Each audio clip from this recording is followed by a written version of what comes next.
যে খবর আপনাদের জানাবো, হুমায়ুন কবির ভরতপুরের বিধায়ক তিনি ফের একবার বেসুরো। এবার হুমায়ুন কবির কি বললেন তুলে ধরবো আপনাদের সামনে। প্রশাসনের বিরুদ্ধে একেবারে বিস্ফোরক হুমায়ুন কবির, একেবারে বিস্ফোরক অভিযোগ তিনি করছেন। কি অভিযোগ করছেন ভরতপুরের বিধায়ক? তিনি বলছেন যে তার কথা প্রশাসন শোনেই না, প্রশাসনের কাছে আমাদের কথা গুরুত্বহীন। জি 24 ঘন্টা একবারে এক্সক্লুসিভ ভরতপুরের বিধায়ক। তবে কি কংগ্রেসে ফিরবেন ভরতপুরের বিধায়ক?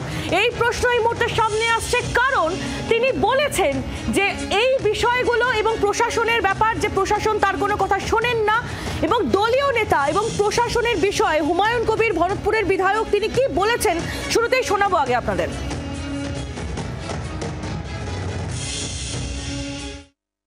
নেতাদের কাজই হচ্ছে আমার কথা যাতে গুরুত্ব না দেয় সেই ধরনের পলিসি করে লাগানো, ভাঙানো, মিথ্যা অভিযোগ এসব আমার জন্য তারা করে সাকসেস হচ্ছে, এটাই আমার দুঃখ আছে বলতে পারে। আপনি এটা ওভারকাম করতে পারছেন না? দেখুন, ওভারকাম করাটা তো আমি চেষ্টা চালিয়ে যেতে পারি, তার বাইরে তো যদি সর্বোচ্চ নেতৃত্বে যারা আছে, যারা রাজ্য প্রশাসন চালাচ্ছে, যারা দপ্তর চালাচ্ছে, তারা যদি গুরুত্ব না দেয় আমি কি করে তাদের সাথে কি আমি ঝগড়া করব?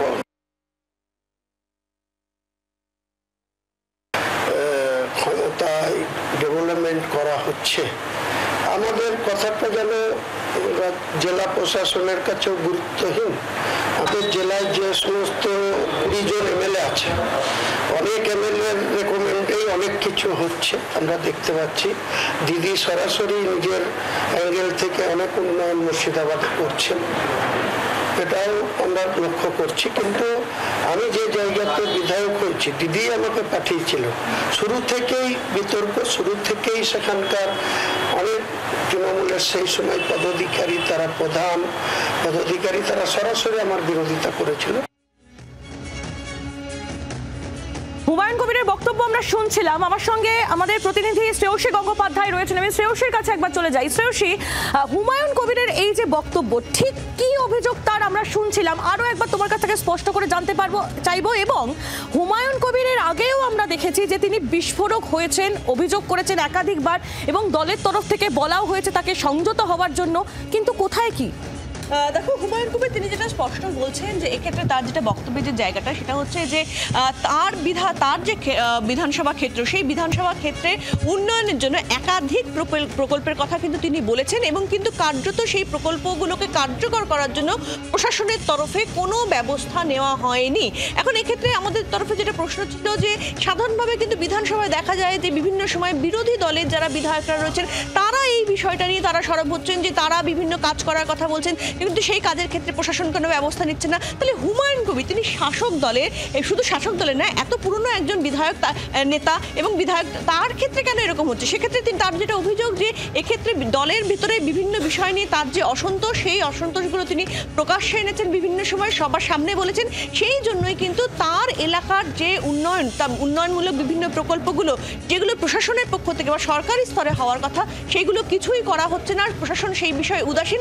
যদিও আশেপাশের অন্যান্য যে অঞ্চলগুলো রয়েছে সেই সমস্ত অঞ্চলে তার দলে অন্য যারা নেতাদের আছে তাদের সমস্ত প্রকল্পগুলো কার্যকর করছে। একেবারে শ্রেয়সী, এবং তুমি আমাদের সঙ্গে থাকো, আপনাদের আমি একবার শোনাবো হুমায়ুন কবির তার এই বিস্ফোরক বক্তব্যর পর আরো একটি বক্তব্য সামনে এসেছে। তিনি বলেছেন, এবং সেখান থেকেই একটা জল্পনা উঠছে যে তবে কি তিনি কংগ্রেসে ফিরতে চলেছেন, কারণ কংগ্রেস থেকে তার ডাক এসেছে। এই বক্তব্য হুমায়ুন কবিরেরই, কি বলেছেন তিনি শোনাবো। জয়ের কোনো প্রশ্ন ওঠে না, যে কোনো রাজনৈতিক দলের নেতা আমাকে যে কোনো কারণে কোনো প্রস্তাব দিতেই পারে, সেটা আমি অ্যাকসেপ্ট করি না করি সেটা পরবর্তী বিষয়, সেটা নিয়ে আমি ওপেন কোনো ফোরামে বলতে চাই না। হুমায়ুন কবিরের বক্তব্য আমরা শুনছিলাম। শ্রেয়সীর কাছে আবার একবার চলে যাবো। শ্রেয়সী, একটা জল্পনা কিন্তু জিয়ে রাখলেন হুমায়ুন কবির। দেখো, যে জল্পনার কথা তুমি বলছো, কার্যত গত কয়েকদিন ধরে কিন্তু তিনি সেই বিষয়টা বলছেন যে এক্ষেত্রে তিনি তার কাছ থেকে বিভিন্ন জায়গা থেকে ডাক এসেছে, বিভিন্ন সময় বলেছেন, এবং সেখানে স্পষ্টত তিনি বলেছেন যে কংগ্রেসের কাছ থেকেও কিন্তু তার কাছে ডাক এসেছে। কংগ্রেসের একেবারে উচ্চ একটা দিল্লির যারা নেতৃত্ব তারাও কিন্তু এক্ষেত্রে নির্দিষ্টভাবে তাদের তরফ থেকেও কিন্তু সেই ডাক এসেছে তার কাছে। এখন সেই জায়গা থেকে দাঁড়িয়ে যে বিষয়টা কিন্তু খুব জোরালো হচ্ছিল যে তাহলে কি হুমায়ুন কবির তিনি কি তাহলে 26-এর আগে তিনি দলবদল করছেন, 26-এর আগে কি তাহলে তিনি তৃণমূল ছেড়ে কংগ্রেসে যাচ্ছেন? তিনি বলছেন যে রাজ্য নেতৃত্বের কংগ্রেসের কারোর সঙ্গে তার কথা হয়নি, একেবারে দিল্লি থেকে তার সঙ্গে তার কাছে ফোন এসেছিল, কে ফোন করেছিলেন তিনি বলতে চাইছেন না, কিন্তু তার কাছে ফোন এসেছে এবং সেই ফোনের ভিত্তিতে তিনি বলছেন তাদের সঙ্গে কথাও হয়েছে। কিন্তু তাহলে সেখানে জল্পনাটা তৈরি হচ্ছিল যে তাহলে কি হুমায়ুন যাচ্ছেন, এটা নিয়েও কিন্তু আমরা হুমায়ুন কবিরের কাছে জানতে চেয়েছিলাম, এবং সেখানে কিন্তু হুমায়ুনের স্পষ্ট বক্তব্য, ডাক এলেও এখনো তিনি যাওয়ার বিষয়ে কোনো সিদ্ধান্ত নিচ্ছেন না, বা তিনি স্পষ্টভাবে বলেছেন তিনি কংগ্রেসে যাচ্ছেন না। বাংলার আওয়াজ, বাঙালির আবেগ, জি 24 ঘন্টা।